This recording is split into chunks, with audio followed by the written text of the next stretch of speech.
سے پہلے آپ کو بتائیں گے اسرائیل نے ایران پر حملہ کر دیا۔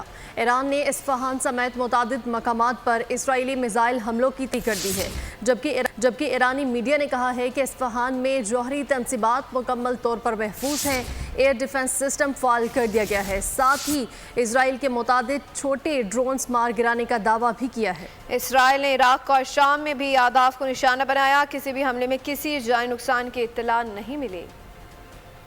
ایران اسرائیل کشیدگی میں اضافہ، اسرائیل نے ایران کے حملے کا جواب دے دیا۔ ایران کے بڑے ملٹری ایئر بیس والے شہر اصفہان پر میزائل گرا دیے۔ ایرانی خبر ایجنسی کے مطابق اصفہان میں فوجی اڈے کے قریب 3 دھماکے کیے گئے۔ کئی صوبوں میں فضائی دفاعی بیٹریوں سے بھی فائر کیا گیا۔ ایرانی حکام نے بھی اسرائیلی فضائی حملے کی تصدیق کر دی۔ حملے کے بعد تہران، اصفہان اور شیراز کے لیے پروازیں معطل کر دی گئیں۔ امریکی اور عرب میڈیا نے دعویٰ کیا ہے کہ اسرائیل نے عراق اور شام میں بھی اہداف کو نشانہ بنایا، لیکن کسی بھی حملے میں کوئی جانی یا مالی نقصان نہیں ہوا۔ 1 اپریل کو اسرائیل کے دمشق میں ایرانی قونصل خانے پر حملے کے جواب میں ایران نے 13 اپریل کی رات اسرائیل پر 300 کے قریب ڈرونز اور کروز میزائل فائر کیے تھے۔ آپریشن ٹروپرامس میں اسرائیلی دفاعی تنصیبات اور فوجی ٹھکانوں کو نشانہ بنایا گیا۔